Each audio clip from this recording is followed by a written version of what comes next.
गल वधी नहीं पई, गल मुक्की पई है।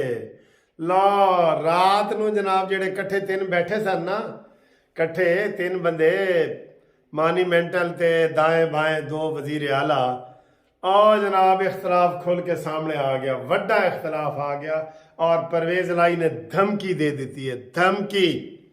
और दो जर्नैलों का जिक्र, आहा क्या बात है। परवेज लाई ने जनाब प्रेस कॉन्फ्रेंस की है, गैर रस्मी उसे कह रहे हैं, गैर रस्मी प्रेस कॉन्फ्रेंस की है। उसने कहा जी कि जब, बड़ी अहम बातें हैं, एंड पे आपको रिजल्ट भी बताते हैं, जब इमरान खान जनरल बाजवा के खिलाफ बात कर रहे थे तो मुझे बहुत बुरा लगा और मेरा दिल किया कि मैं इमरान को इधर ही टोक दूं या मैं उठ के चला जाऊं। परवेज लाई ने कहा है, उन्होंने कहा ये कितनी बुरी बात है कि अपने मोहसिनों के खिलाफ बात की जाए। जनरल कमर जवेद बाजवा हमारे मोहसिन हैं, इमरान खान के मोहसिन हैं, काफ लीग वालों के मोहसिन हैं, और इमरान खान ने उनके खिलाफ बात की है। उन्होंने कहा जी अगर आइंदा इमरान खान ने ऐसी बात की तो ना सिर्फ मैं भरपूर जवाब दूंगा, हमारी जमात भी भरपूर जवाब देगी। ये एग्जैक्ट लफ्ज थे जो मैंने परवेज लाई के कहे।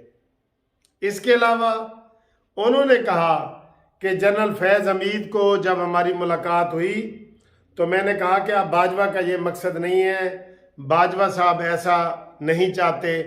तो जनरल फैज़ हमीद ने कहा कि मैं इमरान खान के कहने पे ये सारा कुछ कर रहा हूं।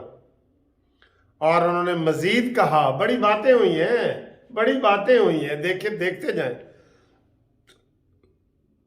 परवेज लाई ने कहा कि जनाब फैज़ हमीद तो हमें अंदर करना चाहते थे, जेल में भेजना चाहते थे। और क्या कहा, और उन्होंने कहा कि ये इमरान खान ही है जिसने मुअन्निस लाई को वजीर बनाने से इनकार कर दिया था, हम फिर भी इसके साथ खड़े हैं। आय हाय हाय हाय, खुल के सामने आ गए हैं जनाब, खुल के। और मैं आपको ये अंदर की बात बता दूं, मैं पहले ये सुबह वीडियो बनाने लगा था कि भाई इतना कमर जवेद बाजवा के खिलाफ इमरान बोल रहा है, बोल तो नहीं रहा, पता नहीं कोई और मैं कहने लगा था लफज। इमरान खान बोल रहा है, कमर जवेद बाजवा को सामने आना चाहिए। वो ये तो नहीं, ये कोई सियासत है। अब अगर उसके ऊपर अभी कोई 302 का केस आ जाए तो जनरल कमर जवेद बाजवा वकील नहीं करेंगे, बोलेंगे नहीं कि मैं बेकसूर हूं। इमरान खान उसके खिलाफ तीसरी तकरीर कर रहा है, तकरीर 60% तकरीर बाजवा के खिलाफ थी, ठीक है। और वो चुप करके बैठे रहे कि नहीं जी मैं 2 साल के बाद बोलूंगा। नहीं, सामने आओ बाजवा, सामने आओ और इसको बताओ कि तुम कितने घटिया इंसान हो, न्याजी मिस्टर, इसको बताओ तुम, और कौम को हकीकत बताओ। आप एक बेशक साबिक आर्मी चीफ हैं, लेकिन आपके ऊपर जो इल्जामात लग रहे हैं उसकी सफाई के लिए आपको अभी आना पड़ेगा, 2 साल इंतजार नहीं करना पड़ेगा। अगर आप अभी सामने ना आए तो हम सब ये समझेंगे कि जनाब बाजवा साहब कसूरवार हैं। और हम तो पहले भी आपको जो नून लीग वाले हैं को बाजवा को मिठाइयां नहीं खिला रहे। बाजवा ने अगर उधर पहले गंद घोला है नवाज शरीफ के हवाले से, तो बाद में इधर गंद घोला है। या तो फिर यह है कि यह कुदरत का इंतकाम है कि बाजवा साहब दर बदर बाजवा को गालियां पड़ रही हैं, लेकिन हम फिर भी उनको ये कहेंगे कि सामने आओ, प्रेस रिलीज जारी करो, अपने कोई नुमाइंदे के जरिए आओ, और जो इमरान खान आपके ऊपर इल्जामात लगा रहे हैं उसका जवाब दो। कौम उसका जवाब चाहती है, कौम। सियासत में ना हो तुम, हम तुमको नहीं कहते। पहले तो DGISPR आ जाते थे, अब आप अपना कोई नुमाइंदा बनाओ, वरना जैसे इमरान खान कह रहे फिर हम कहेंगे कि आपके दिल में चोरी है। लिहाजा अपनी पोजीशन वाजे करो। ये बाजवा के लिए सख्त पैगाम है। अपनी पोजीशन वाज़ेह करो, ये कोई सियासत नहीं है। अपनी वजाहत के लिए आएंगे तो कोई सियासत नहीं है, समझ गए। दुबक के ना बैठो घर में, दड़बे में दुबक के ना बैठो, या बाद में शायद बेल्जियम चले जाओ और हम रास्ता ढूंढते रहे। सामने आके वजाहत करो कि आपको इमरान खान ने क्या कहता रहा है, इमरान खान, और क्या आपको इमरान खान ने ताहयात चेयरमैनी का कहा था झूठे शख्स को। वैसे हमें पता है कि इमरान से बड़ा झूठा कोई नहीं है। आखिरी दिन तक ये कहता रहा है कि बाजवा मैं तुम्हें ताहयात चीफ ऑफ आर्मी स्टाफ बनाता हूं, चाहे कानून नहीं है फिर भी। बहुत मकार शख्स है ये इमरान खान। और परवेज इलाही, तुझे भी थोड़ी शर्म आनी चाहिए थी। वो कहते हैं ना कि लड़ाई के बाद जो मुक्का याद आए वो अपने मुंह पे मार दो। अब तुम कह रहे हो कि मैं उस वक्त जब इमरान बाजवा के खिलाफ बातें करना चाह रहा था तो मैं बीच में बोलना चाहता था, मैं उठ के जाना चाहता था, मैं उसको मना करना चाहता था। अब ये 3 मुक्के अपने मुंह पे जोर जोर से मारो सहाफियों के सामने। आपने क्यों नहीं उस वक्त इमरान खान के लिए आप कहा कि भाई बस चुप करो। अब आप अंदर सीटें ले रहे हैं, अभी आज भी आपकी मीटिंगें जा रही हैं इमरान खान के साथ, आप अंदर की सीटें ले रहे हैं कि मुझे सीटें दो।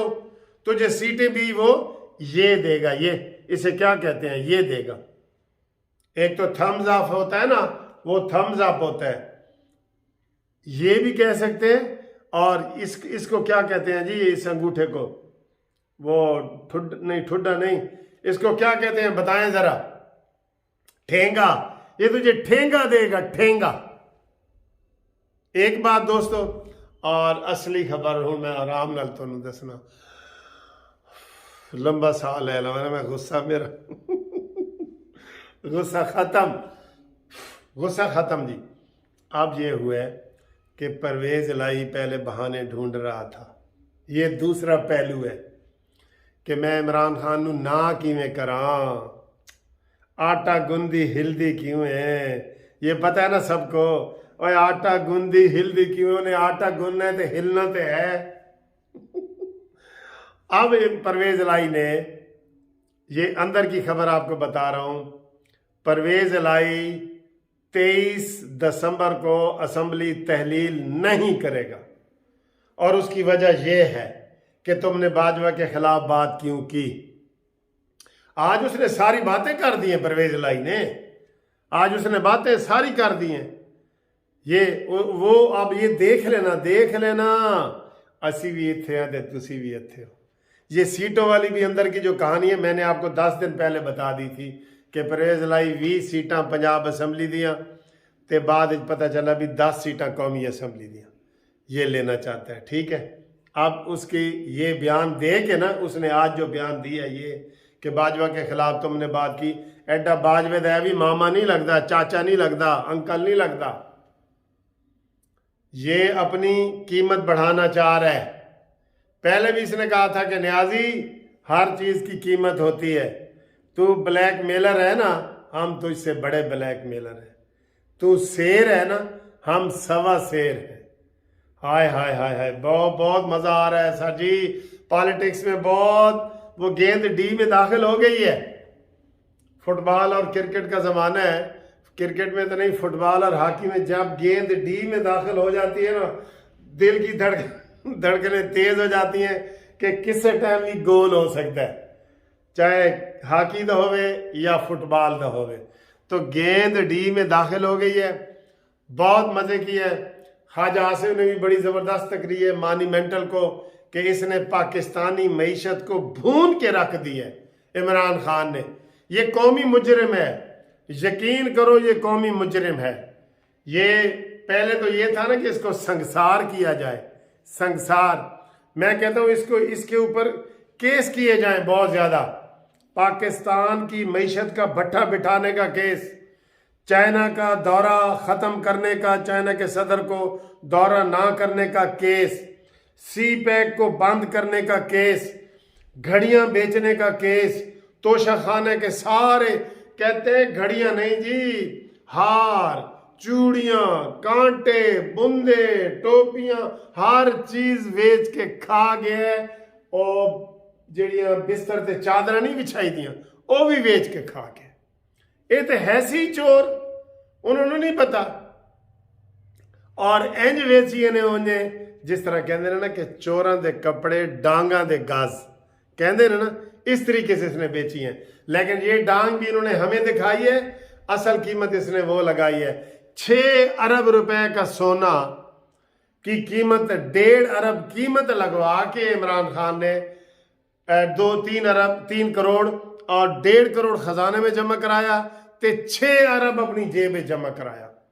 राना सनाउल्लाह, मैं आपको कह रहा हूं, मुझे साथ लेके जाओ कानूनी टीवी को, बनी गाला के ऊपर छापा मारो।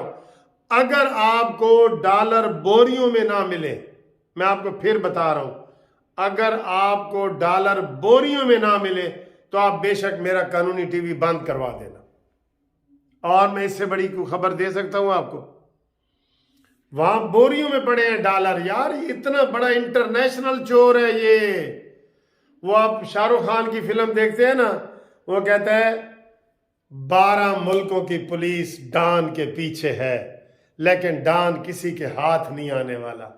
वो तो 12 मुल्क सन ना, ये इंटरनेशनल चोर है इमरान खान, पूरी दुनिया का चोर है और अब पाकिस्तान को खत्म करने के लिए लगा हुआ है। मैं अभी डॉक्टर इसरार साहब की एक वीडियो सुन रहा था, उन्होंने कहा यहूदियों को एक बंदा मिल गया है, यहूदियों को पाकिस्तान को बर्बाद करने के लिए एक बंदा मिल गया है और उसका नाम है इमरान खान। वो वर्ल्ड कप भी जीत गया है और हीरो भी है स्पोर्ट का, तो उसी को उन्होंने इस्तेमाल करना है। तो दोस्तों ये डॉक्टर इसरार साहब की वीडियो एक है, बड़ी वायरल हुई है। तो ये जनाब ब्रेकिंग खबरें हैं, आटा गुंदी हिल्दी क्यों है, ठीक है। तो जनाब परवेज लाई ने ना कर दी है, वड्डी जई ना, एक तो होती है ना निक्की जई हाँ, ये है वड्डी जई ना। गेम ओवर, खत्म। जो रात को इमरान ने तकरीर की, वो कहते हैं रात गई बात गई, वो खत्म हो गई है बस। हो जनाब कोई पंजाब की असम्बली नहीं टूटन लगी, बेफिक्र हो जाओ। सलाम।